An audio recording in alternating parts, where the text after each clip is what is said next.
Hey y'all, welcome to the Real P Bitch Hot Seat. And today, I got my daddy with me. Dad, say hey. Hey everybody, how you doing? Okay, so like I said in the previous episode, we're gonna be talking about criminals. And as you know, like I mentioned, I dated a few criminals, you know what I'm saying? I got some criminals in the family. So Dad, tell us about some of your run-ins with the law. My run-ins. Yes, your run-ins with the law. Right. My run-ins are simple. I ain't, consider that criminal activity. It's just doing stupid stuff and got caught. Yeah. Once, I would say, got pulled over for speeding and ended up being arrested for possession of marijuana. But it was like a half an ounce, so I just got charged with possession and speeding and driving under the influence of drugs. Yeah, that's not pretty bad, I guess. You dated a criminal, didn't you? I guess you could say that a habitual liar. So that turned into being kind of, I guess you got charged with stealing stuff. Fraud. Yeah. Good Lord, I don't even want to go into all that stuff. But yeah, person I dated stole the checkbook, wrote some checks, made up stories about me, had me put in jail, stayed locked up for 5 months until they finally released me. Ended up losing my job. What else? But I kept my finances straight all the time, so I was able to maintain my bills while I was arrested for the false story that she told. But other than that, most of my other stuff was simple stuff like a simple battery, getting in fights with people. Unless you put your hands on folks out here, Dad. That's where I get it from. You know, my first run-in, I ain't gonna say with the law, because I ain't never been arrested or anything. But, like, my first offense, like, in school, like, I got suspended in kindergarten for slapping somebody, my friend. So, that's when I knew that, I was gonna be a problem. But I feel like I'm the type to learn real fast. So, like, once I get in trouble once, I probably won't do it again. Like, I learn real quick. But, so how do you feel? Like you said, you was falsely accused. So when you said and did that time, do you feel like everybody, you know what I'm saying, that gets out and they re-enter society, they like gonna do better, or like they actually was the type of person that, you know what I'm saying, was probably a good person, they just was in the wrong situation? It depends on the person. Some people criminal to their heart. That's all they know. Some people they do stuff like people that sell drug dealers. They don't. So most drug dealers, I wouldn't consider them criminals, although it's against the law. But they doing that as a means to earn money because that's probably all they know. But and you got people that kill people. Killing people, robbing and stealing. That's the kind of stuff I consider crime. Rape, murder, stuff like that. But drug dealers, they just trying to earn a living. So I ain't got nothing against them because at one point in time, I sold some drugs in my younger days. Wow. Well, I mean, at least just to make ends meet. A real hustler. Well, we know that I dated a few drug dealers. Dad, you remember Fredo? The military dude I was talking to? Yeah. He was a scammer. And that surprised me because how do you scam in the military? Like, that was real crazy to me. Like, to see somebody's bank account sitting like 88 million in the negatives just off bad checks and scamming. Like, how do you achieve that? working for the U.S. government. Bad decisions. Yeah, bad decisions. I'm just like, how did you get that far? I don't know how you got that far, but I know crazy people that did crazy shit before. I had a friend of mine back in the day told me, hey man, I had a dream. Went to the store and bought 15 cases, and I took him to the store to buy it. And I didn't know he was writing bad checks, but he went in there and wrote a check, bought about 10 cases of beer. And he eventually ended up getting arrested for it, but hey, that was his crazy idea. Where he got it from, I have no idea. But eventually you do stuff like that, they'll catch up to you. Yeah, it is true. So my other criminal boyfriend, the one you don't like, Tevin, he has a long criminal record. He got off for murder in Alabama. And he also, sold drugs, and he also was a scammer. Like it was just like the triple threat. But me, I saw past all of that. I don't see how. I saw past it because, like I told you, some of the things me and Tevin did together. So it was like, I felt like we were supposed to be together. I just felt like we were supposed to be together, and that was just that flash and shining, seeing the lifestyle. That's all that was. I don't want to say it was the lifestyle, Dad. It was other stuff too. And remember when I told you that he had texted me that time, like after the breakup, and he was like, fuck that nigga, cause once the trust gone, everything gone. Remember that? Yeah. Well, I took your advice a little too literally. Yeah. So, me and him, we was like entangled a little bit, but like I would say post the relationship, he kind of brought out, my mother in me a lot, and that dog in me just came out. It just was like it was very tit for tat, and so I feel like I gave him a run for his money for sure. Constantly blocking him on and off. It was bad. It wasn't bad, to me, but it just was. It was emotionally exhausting, doing all the blocking and unblocking. In love one minute, not in love the next minute. And when whose advice I was getting on this relationship, on this entanglement rather, because it was no longer a relationship. I have no clue. My mother's. That was the problem right there. And so, like, I was getting mom's advice on it. And, she was like, y'all young, y'all go, she's like, that's just, y'all love each other. Y'all will work it out. Y'all will figure it out. And me, I'm eating it up. Because I'm just like, because I feel like me and this man, we look cute together. Like, we done shared some good times. And even though, he be lying, I be lying. It's just like, That's the kicker right there. You lying to him, he lying to you. But I was a little more honest than he was. Like, I put it on the table like, oh yeah, and I linked with such and such yesterday, and they helped me do X, Y, and Z. And see, but he wasn't open and honest. He would like to play the role like, oh, just innocent man. But see, me, I played the role as like, I'm gonna do what I want to do, and I don't care nothing how you feel about it. So, cause it just was what it was. Like, at that point, like I feel like I was Future, and he was Sierra. So you was wearing the pants in the relationship. Huh?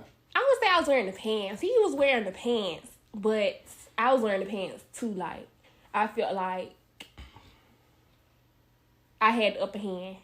That's one thing I always apply myself on in anything I do. Like, I'm always make sure I had the upper hand in any situation. Okay, since we on this criminal thing, what would you have done had you got caught up in some of his activities? Since I know you asking the question, but I'm flipping it back on you. Why would you ask me that? So what's the question, Dad? What are you trying to get at? What you want to know? What if your entanglement caused you to be incarcerated? Oh, I was. See, I never loved him enough to sit down for him at all. Like the jail was gonna know everything that they needed to know. Whatever they wanted to know. It actually, like, I don't care. Like, I ain't never loved him that much. I always loved me more. Trust. You know, I would have been calling you. Like, hey, Dad, you know, what's calling, you know, and got me in some mess. And you just know I'm snitching. And I'm going to need you to come up here and get me. And then that would have just been that. And he would have just been sitting in jail. And I would have been free. And I would have definitely been just like 6ix9ine, a rat. And I wouldn't care nothing about it. Because I'm not sitting in jail doing no time for nobody else. Well, seeing how you say that, then that's what you need to avoid people criminal history or participating in crimes. I feel like I done grown now. Like the whole like criminals don't really turn me on no more. See, it used to be like a turn on, but now it's just like, if I was to want to settle down with you, it's a possibility that I'm going to be sitting around here taking care of your kids while you got to sit down in jail, can't do nothing for us. So, no. I need somebody that's going to, you know, make some honest money and can be there for his family. Should, you know what I'm saying, should I have a child by them? So, yeah, I got my head on straight now. I think, I know that I got my head on straight now. But, you know, it do be tempting. You know, it be some people that be fine. And then they post their pic. And then they post the little XO that they got for 35. You know what I'm saying? 35 for 35. And they just be like, you is so fine. But it's just like, I gotta let you do what you do. Yeah. So, do you think that the punishments that go alongside the crimes deter any other crime rates? Depending on the crime. Some of them do, some of them don't. Like, depending on your color of your skin, your race. Some black people tend to get longer sentences for the same crime as a white person. So it all depends on what kind of, where you located at. If you're probably in the South, you're probably going to get more time if you're black. So it all depends. But a lot of these murders and stuff like that, I don't know. I think they should give all maybe depending on the situation. If it was intentional, give them life or exercise the death penalty more. But self-defense or something like that, that's a different story. But you intentionally kill somebody, I feel you either get life with no parole or the death penalty, one of the two. But drug crimes, I don't think that should be nothing or no life sentence. You got people in jail serving life with no chance of getting out for selling drugs and a non-violent crime. You shouldn't be put in prison for the rest of your life for trying to earn a living. Although it's considered illegal by the government, but still, that's what some people have to do. That's true. I would say, well, in my book that I'm writing, y'all, because I am writing a book called Journaling, I mentioned how that, you know, at one point I did have some evil thoughts and I wanted to murder a particular person, and in the worst way possible, like, worst way. And so, Dad, I just want to ask you this question. Had I gone through with my evil thoughts and mutilated one of my ex-roommates, and would you have helped me? Would you have done your best job as a father, making sure I got the least possible sentence for my actions? Of course. said if you kill somebody intentionally. Now, that would have been intentional, for sure. That's true. Well, you probably would have still ended up with a life sentence, but I would have tried to make sure you didn't get a death penalty, something, sent to the electric chair, something like that. But then I would definitely come and visit you. Oh, see, at least you would have came and visited me. I like that, because that even though my actions give like just maniac serial killer type energy, that deep down inside, I'm still a good person. It was just one person that I felt like needed to be took out. Yeah, I had that thought years ago, but I had better thoughts and didn't do it. That's good. I'm glad we chose, the freedom route. Yeah. Was right back there. Shoot, we could have used after. What I was gonna do, I was gonna call you so we could get rid of them right back there as well. Like, I'm glad we had the same thought. But see, first them gotta make sure they don't try to dig nothing up. Well, Fuss wasn't around back then. Well, Fuss was definitely around at the time. We 16 minutes in. I usually go for about 20 minutes, so now it's the time where I need to start telling y'all what the next episode is gonna be about. I don't know. I never know, but I do got a list of topics. I think I'm gonna go with the topic and subject matter of friendships and the word friend, how it's so like loosely used. I only really say I have about two close friends I can tell anything. It's always judgment free. It's no ulterior motives. It's no they act funny around certain people. Like, it's just we friends. And then I got a lot of people that consider themselves my friend. It's just like I wouldn't tell nobody that, like, because I'm not claiming you as my friend. So yeah.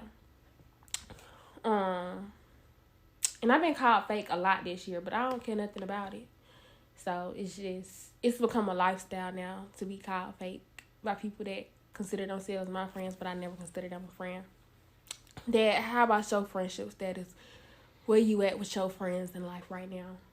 I guess you could say the older you get, the less friends you got. You get to experience certain things in life and see who's gonna be there for you and who ain't. So I just kind of distance myself from the people that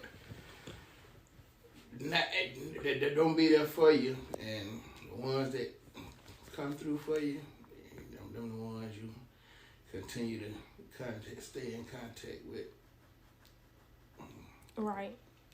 And I just feel like I'm glad that you see that now, because you love saying, what happened to what you call it? And I be like, well, and you be like, y'all just so petty and stuff. Like, no, this be real life stuff. Like, I don't just talk outside my neck when I get ready to cut somebody off. Like, I'm going to cut them off where I feel like, any type of way, like, you're done. Well, that's what I'm talking about with you. You still young. I'm talking about the people I'm talking about. I've been knowing since I was probably in middle school, but now I don't got no friends. Well, y'all got one. But the people I went to school with, I was friends with them for years. But now, as you get older, you grow apart, and just see stuff different. So that's what I meant by how you get rid of people, cut people off so fast. Y'all still young, so y'all ain't had a chance to go through a whole lot of stuff to be beefing about. And it don't be beef, it just be simple. You did something I don't like, I don't appreciate it. It don't resonate with, my morals and my standards of friendship. So therefore, I could care less if we ever speak again. That just be where I be at with. Like, I just feel like, it's just certain things that I value in a friendship. So if you're not gonna uphold those values, then you can quite frankly kiss my ass. So it just be like, you're blocked. We never have to speak again. And, you know what I'm saying, I wish you all the best. You know what I'm saying? I hope you find you a friend that's going to tolerate that, because Aaliyah won't. And that'll just be that. And then I know they be missing me. I know because I'm so lit. Like, you know that, like, I know you love me. Like, everybody loves me. So it's just like, once you lose Aaliyah from your life, you've lost a good thing. You know, in the Bible they say, he who finds him a woman or a wife has found a good thing. But it's really he who has found themselves in Aaliyah has found themselves a good thing. So you done rewrote the Bible. Just that one scripture, you know, because I think it's true. It's very true. Well, we are officially 20 minutes in. I'm glad that you all listened to the podcast. Thank my special guest today, my daddy. Daddy's supposed to say. No, right. Yeah, thank y'all for listening. Appreciate y'all for coming. I can't stand. We go. It's gonna be another episode coming to y'all real soon. On like more than likely Monday. But until then, y'all stay safe. I love y'all. Bye.